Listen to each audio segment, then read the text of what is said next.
Bon, et bien, commençons cet épisode de podcast où, je t'avoue, j'ai préparé quelques notes, mais je vais vraiment essayer de me laisser me glisser un petit peu dans le sujet qui est un sujet qui me touche particulièrement parce que j'ai... Tu peux te l'imaginer, si j'aborde ce sujet, c'est qu'il est quand même assez présent en règle générale dans ma vie, dans la vie d'autres femmes et d'autres personnes en règle générale. Et je pense que c'est un sujet sur lequel on a des fois un peu de mal à parler. En tout cas, c'était mon cas. Hello, moi c'est Anna-Alice, bienvenue sur le podcast Happy Nana, Happy Mama, un podcast dédié aux mamans qui veulent se sentir bien de leur intérieur à l'intérieur de chez elles grâce au désencombrement matériel et mental. Je te partage des conseils, des astuces ou encore une expérience de vie, tout cela dans la bonne humeur. Ce podcast te permettra, je l'espère, de vivre ta vie de maman plus sereinement, mais aussi et surtout de vivre ta vie de femme pleinement et te permettre d'oser d'aller au bout de tes rêves. Installe-toi confortablement, prends ta boisson préférée et c'est parti pour l'épisode du jour. Bienvenue sur ce podcast. Alors si tu me rejoins sur YouTube, tu me vois. Hello, j'ai de nouveau mis la caméra. Alors j'ai quelque peu des problèmes d'éclairage. Je ne sais pas ce qui se passe, mais écoute, ma foi, on fera du mieux qu'on peut. On va tout de suite commencer donc dans le sujet qui nous concerne, qui est le lâcher prise. J'ai décidé d'aborder ce thème parce que dans mes coachings privés que j'ai eu fait à l'époque, on dirait que je fais ça depuis des millions d'années, mais non. Mais c'est vrai que je ne fais plus de coaching privé.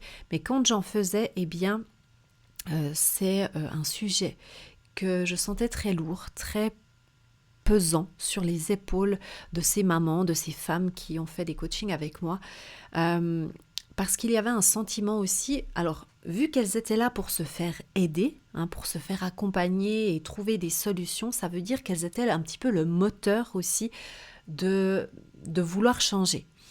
Et rien que ça prouve que ce sont quand même des personnes à un certain moment qui ont décidé de prendre le contrôle sur leur vie, ce qui est une chose positive en soi. Sauf que le lâcher-prise devrait venir à un certain moment où on a trop envie de contrôler la situation. Parce que il y a un danger à vouloir s'organiser, à vouloir mettre de l'ordre dans sa vie quand il n'y en avait pas vraiment jusque-là, ou en tout cas pas de la manière dont on aurait voulu. Le danger, c'est de vouloir trop contrôler les choses, trop être au-dessus de tout le monde. Par exemple, je pense à l'organisation et au rangement, être sur le dos de tout le monde parce que nous avons décidé de changer, de vouloir reprendre notre vie en main. Eh bien, du coup, on devient un petit peu des petits tyrans et on est un petit peu derrière les gens, toujours en train de leur reprocher qu'ils n'ont pas fait les choses ou qu'ils ne l'ont pas fait comme nous, on aurait fait ou comme on aurait voulu que les choses soient faites. En fait, ce que j'aimerais te partager, j'ai un petit peu séparé ce podcast en trois parties. Donc j'aimerais juste parler de mon expérience par rapport à ce lâcher-prise et pourquoi lâcher prise est quelque chose d'important, en tout cas selon mon avis et selon mon expérience, et aussi quelques petites idées pour lâcher prise. En fait, comme ça, à la fin de ce podcast, tu pourras mettre en place, ou en tout cas y réfléchir à quelques petites choses que je te conseille.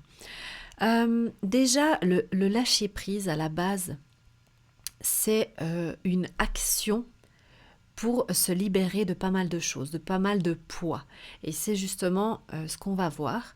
Parce que moi, alors, je ne dis pas que maintenant tout va bien et que j'arrive à lâcher prise dans toutes les situations, loin de là.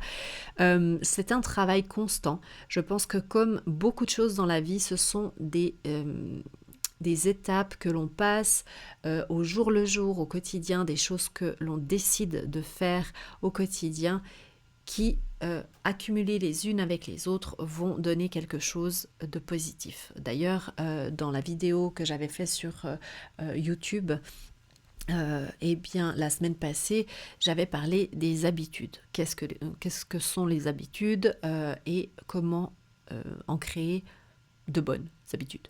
Voilà. Et puis, donc, ce lâcher-prise, c'est quelque chose de positif. Et pourquoi on conseille souvent de lâcher prise?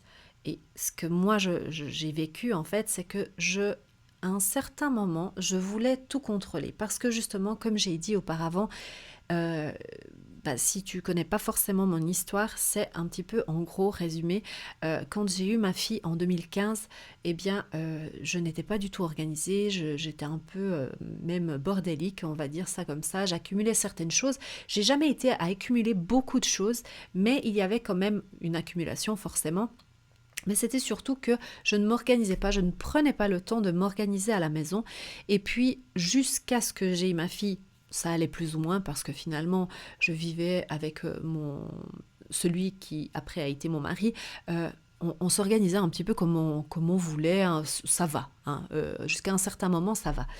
Et quand ma fille est née, eh bien, c'était beaucoup plus compliqué à gérer, bien évidemment, pour des raisons qui sont peut-être assez claires. Hein, j'ai pas besoin de m'étaler là-dessus, mais vraiment, j'ai dû apprendre à m'organiser et il y a la sonnette, donc je reviens.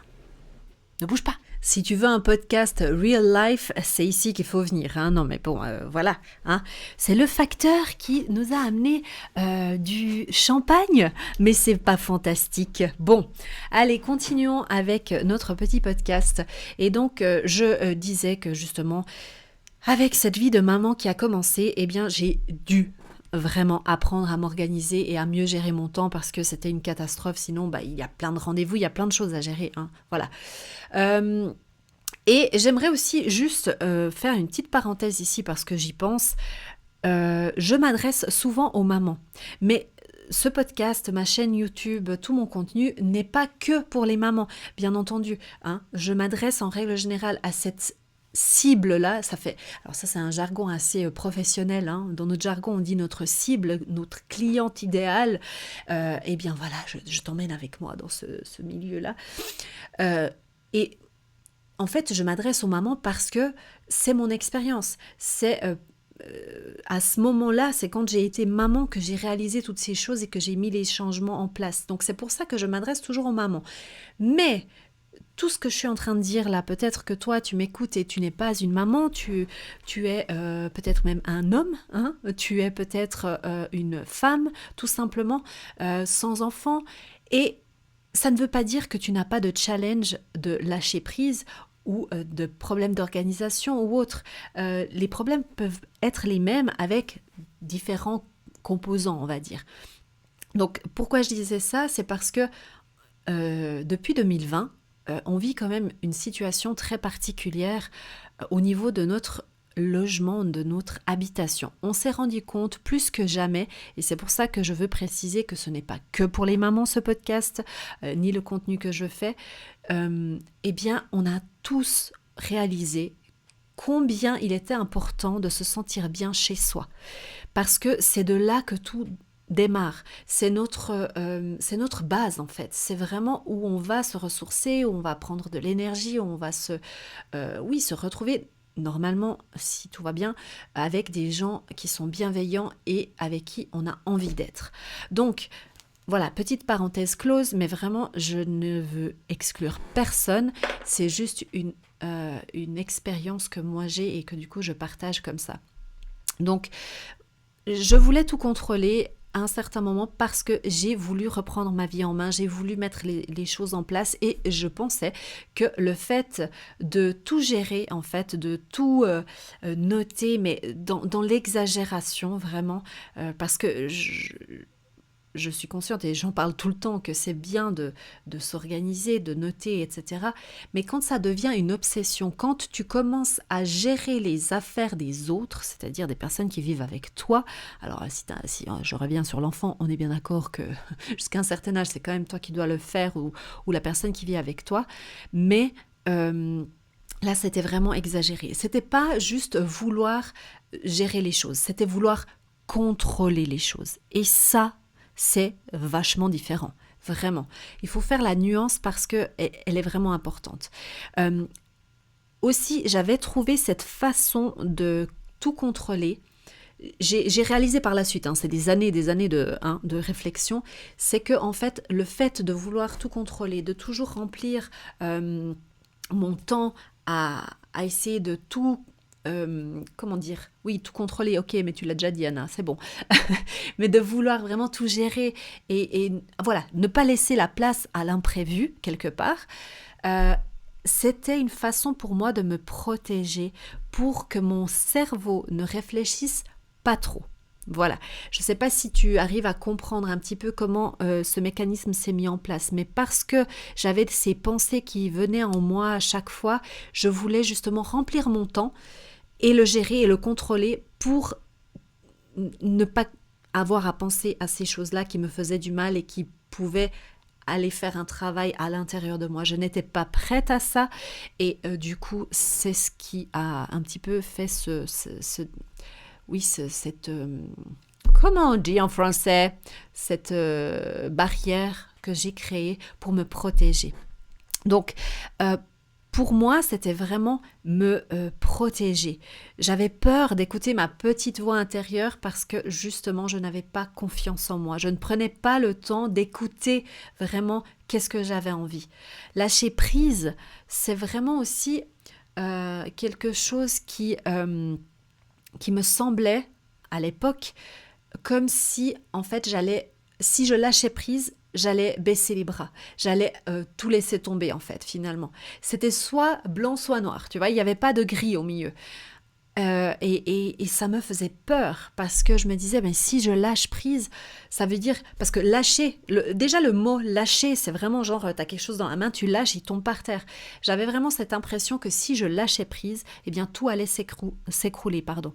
Et d'ailleurs, j'ai un exemple que j'ai noté sur mes petites notes pour ne pas oublier, qui est assez drôle, qui s'est passé il y a encore 2 jours en arrière, je crois, oui, avec mon mari. Alors, c'est un petit exemple de lâcher prise, tu verras, c'est rien de... il y a des trucs bien plus importants, mais je trouve que c'est une anecdote qui exprime bien ce que j'essaye de t'expliquer.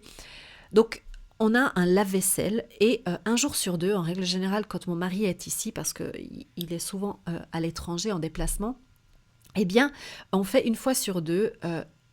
voilà, la personne qui va vider le lave-vaisselle, mettre en marche le lave-vaisselle, etc. Et on fait par alternance. Donc, si moi je range la cuisine et donc je mets la vaisselle dans le lave-vaisselle, mon mari couche la petite et inversement. Et donc, plusieurs fois, je me suis fâchée, mais vraiment fâchée que, voilà, Maintenant, avec le recul, je me dis, mais franchement, mais qu'est-ce que tu te prends la tête, quoi, pour rien? Alors, voilà, je m'excuse en avance parce que c'est vraiment, c'est très banal comme truc, mais bon, peut-être qu'avec cette petite histoire, tu pourras te reconnaître. Eh bien, à chaque fois que je devais vider le lave-vaisselle et ranger tout ce qui est couteau, fourchette, etc., on a un tiroir juste à côté, eh bien, je me mettais dans un état d'énervement toute seule parce que mon mari, le soir d'avant, quand il avait mis, je me marre, les couteaux fourchettes, ne les avait pas mis par catégorie, tu vois comment? Parce que moi, quand je range dans le... Alors nous, on a un truc plat, tu sais, puis tu mets tes couteaux fourchettes à plat. Donc, je sépare, voilà, je mets les cuillères d'un côté tout ensemble, les fourchettes tout ensemble, et puis après, de l'autre côté, je mets plutôt ce qui est à ma fille. Et en fait, il faut savoir, bon, détail qui compte quand même, c'est que ma fille a exactement les mêmes couteaux fourchettes, mais en version plus petite. Mais quand tu les mets là-dessus, tu ne vois pas vraiment la différence, tu vois, voilà, tu sais pas, et comme ils sont rangés dans un tiroir suivant, un tiroir autre, pardon, eh bien, tu dois mettre... c'est compliqué à expliquer cette histoire, en fait, je croyais que ça allait être super cool, mais en fait, c'est super compliqué. Bref, voilà, il y a des trucs à ranger dans des tiroirs différents, on est d'accord ? Et moi, dans mon idée, il fallait qu'on sépare les trucs pour que ça soit plus rapide le lendemain à ranger. Et je l'ai dit, je l'ai exprimé, je bois un petit coup, j'ai soif. Non mais sérieux, j'arrête pas de parler là. Donc, du coup, je pensais vraiment que c'était important de le faire comme ça pour gagner du temps le lendemain. Et mon mari m'a regardé après, je pense, en tout cas, je lui ai dit au moins 15 fois ça. Et j'ai dit, mais je ne comprends pas que toi, avec un travail si... avec tellement de responsabilités, ce genre de petites choses, tu n'arrives pas, en fait, à le mettre en place. Un petit peu vexée, la fille, hein, t'as compris, j'étais un peu vénère, là. Et puis, en fait, il rigole, et il a raison, en plus. Il me regarde et il me dit, mais, ok, alors, toi, tu penses comme ça, mais moi, en fait, quand je mets les, les services dans ce petit truc, dans ce petit bac, eh bien, pour moi, c'est plus facile, justement, de tout mettre là comme ça, parce que ça va plus vite pour moi, parce que, justement, tu gagnes du temps à mettre les services comme ça sans avoir à les séparer et tout ça. Et c'est là qu'en fait, j'ai réalisé que finalement, la vérité, hein, c'était ma vérité.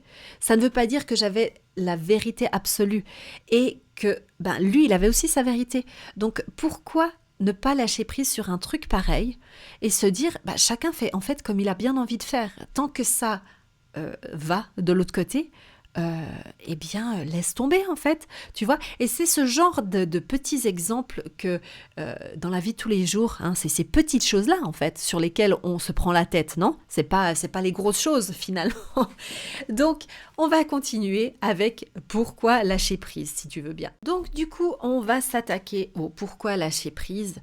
Bon, tu as déjà quelques pistes quand même dans ce que je t'ai partagé. Je t'ai partagé mon expérience parce que justement, ça fait déjà écho, je pense, à pas mal d'entre vous. Et pourquoi lâcher prise ? Ce que moi, en tout cas, j'ai réalisé, c'est que c'est surtout pour se libérer d'un poids. Voilà. Je trouve que il faudrait pas... le mot lâcher prise est presque un peu vulgaire dans le sens où, comme je t'ai expliqué avant, lâcher, ça fait vraiment genre je lâche tout et je laisse tout tomber. Et c'est pas ça en fait. Mais c'est juste plutôt se libérer. Moi, je dirais que c'est l'action de se libérer. Parce que quand tu lâches prise, tu arrêtes de t'accrocher à des choses que tu ne peux pas maîtriser. Et puis surtout sur laquelle tu as pas ou peu d'influence ou très peu d'influence. Donc en fait le fait de vouloir tout le temps être en train de maîtriser, de contrôler et tout, tu sais qu'à un certain moment tu vas tomber, que ça ne va pas fonctionner.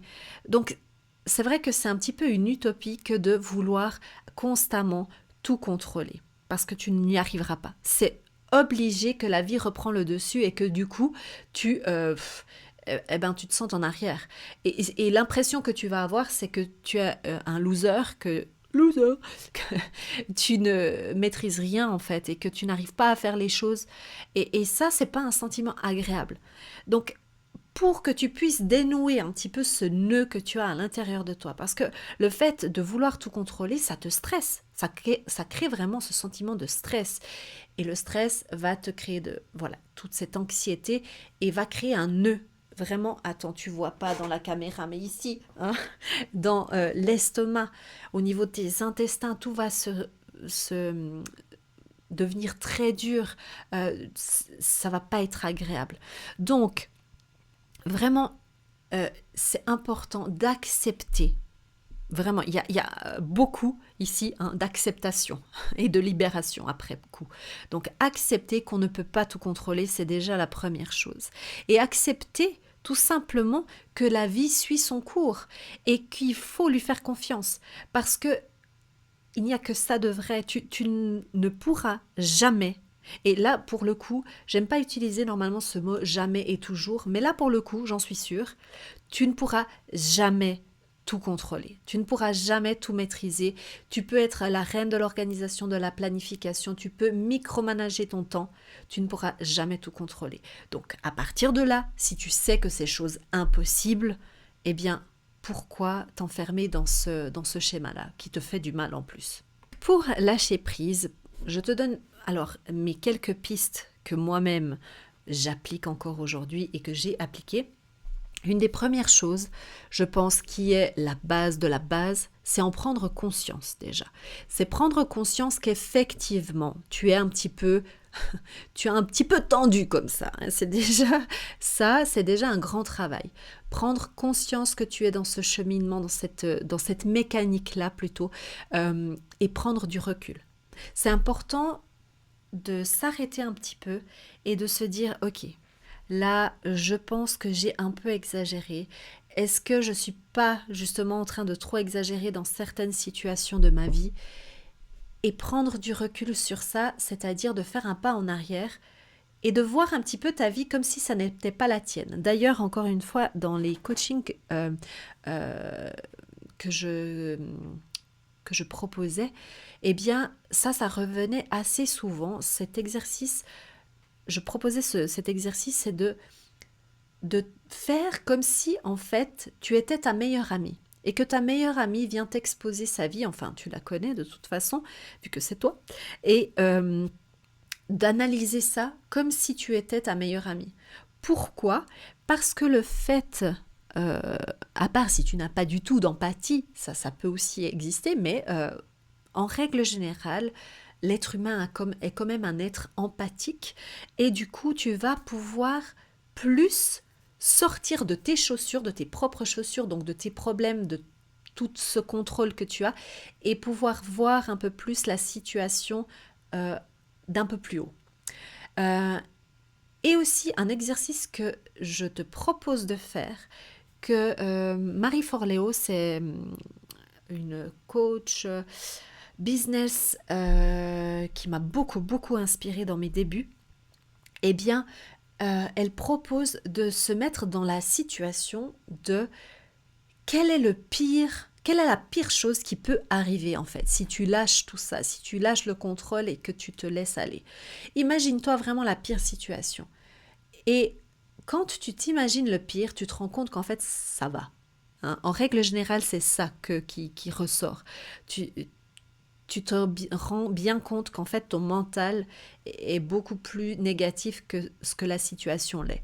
Donc déjà de faire ce petit exercice de la meilleure amie plus l'exercice de qu'est-ce qui pourrait m'arriver vraiment de pire si je lâche un peu, si je lâche le contrôle de tout ça.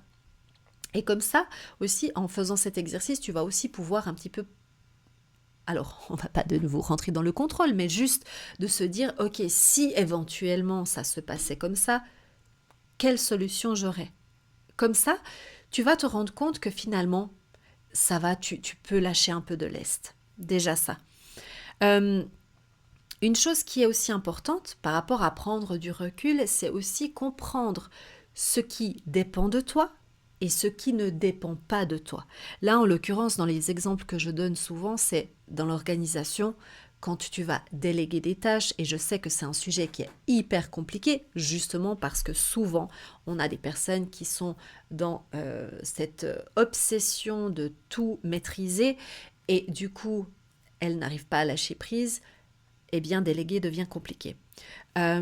Alors, si tu comprends que certaines choses, comme là l'exemple du lave-vaisselle, j'ai compris que finalement, ça le regarde. C'est lui, si pour lui ça l'arrange et que ça lui permet d'aller plus rapidement, pourquoi je devrais lui imposer ma vérité? Ça ne dépend plus de moi, donc ça ne me regarde plus. Et je travaille chaque jour, à ne plus y penser finalement, à me débarrasser de ça parce que ça ne me sert pas et ça ne dépend pas de moi. Ou bien certaines décisions aussi, par exemple, si tu as un enfant ou si tu as un frère ou une sœur qui est plus jeune, ou même pas forcément, mais ou quelqu'un pour qui tu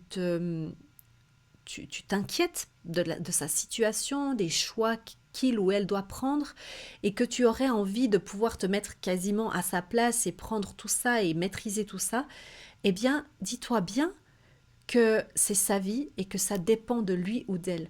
Que même si toi, tu prends la décision pour lui en pensant bien faire, si lui n'est pas prêt à faire cette démarche-là, ça ne sert à rien. Vraiment. Crois-moi, expérience faite. Aussi, l'avant-dernière petite chose que j'aimerais te conseiller, c'est de vivre dans l'instant présent. À partir du moment où tu vis ici et maintenant, tu n'as plus besoin de te soucier de tout ce qui va se passer dans le futur. D'ailleurs, quand je parlais des objectifs, je parlais avec Sarah, une amie avec qui on a travaillé sur les objectifs parce que pour moi, justement, c'est quelque chose qui est très difficile à mettre en place. Et aussi, par ce lâcher-prise, je n'ai pas envie non plus de me mettre dans cette pensée de toujours savoir qu'est-ce qui va advenir dans 2 ans, 5 ans, 10 ans. C'est bien d'avoir une idée de où on veut aller, mais je pense qu'il n'est pas nécessaire de absolument tout prévoir. Voilà, pour moi, les objectifs, je les fixe sur maximum une année et je travaille chaque mois pour essayer de les atteindre. Mais vraiment vivre dans l'instant présent, ça va te permettre de te reconnecter, de te recentrer. C'est vraiment, en fait, moi j'imagine, ok, tu as ton corps, donc ton enveloppe, et à l'intérieur de toi, tu as un petit peu cette énergie, ok? Alors, bon, j'espère que tu me suis, hein. Tu as cette énergie. Et en fait, quand tu essaies de tout maîtriser, ça bouillit, ça bouillit, ça bouillit, et ça ressort, en fait, de toi. Donc moi, j'imagine vraiment comme si tu avais un peu de la buée qui sort autour de toi parce que ça bouillonne tellement, ça sort et c'est cette énergie qui est tout autour de toi. À partir du moment où tu essaies de vivre l'instant présent, ça fait comme ça revient au centre. Toute cette énergie revient vraiment à l'intérieur de toi. Voilà, moi j'aime bien avoir des images et je pense que sur un podcast c'est pas mal aussi.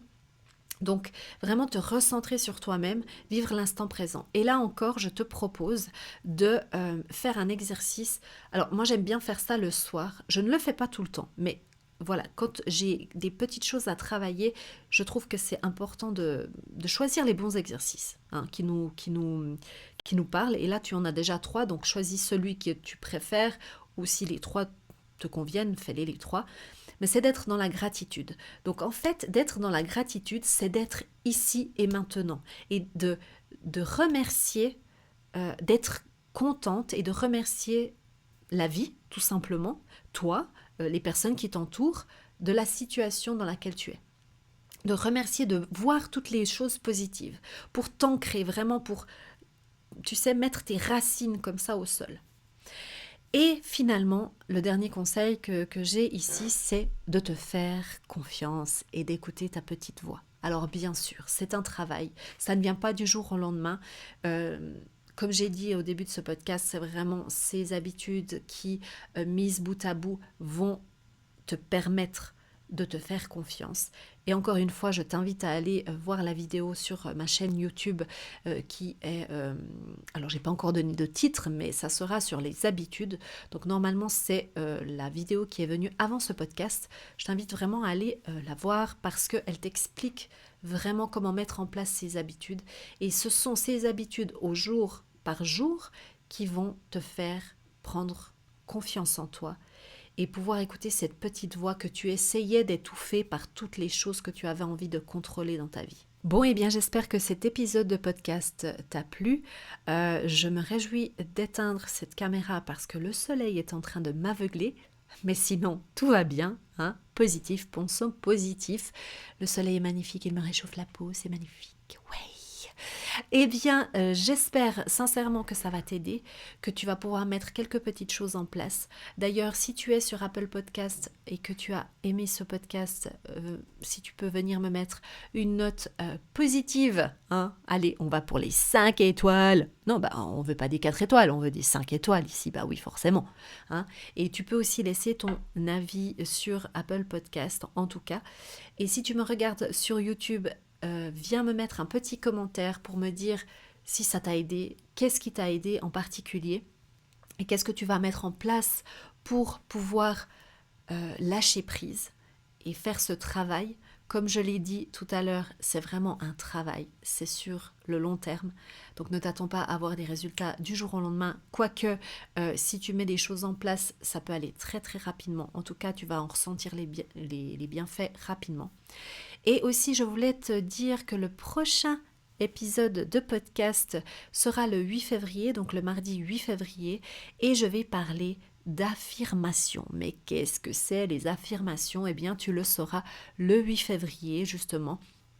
C'est un épisode qui va compléter l'épisode que j'ai fait déjà, tu iras regarder, maintenant je ne l'ai pas noté, bravo, de visualisation, qui est l'épisode en fait avant celui-ci, et qui te permettra justement les deux combinés de faire tout un travail pour écouter cette petite voix. Tu vois, il y a tout qui est ensemble, hein, c'est magnifique.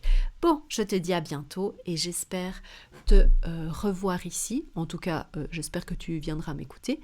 Et n'oublie pas de suivre tes rêves car ils connaissent le chemin. Ciao!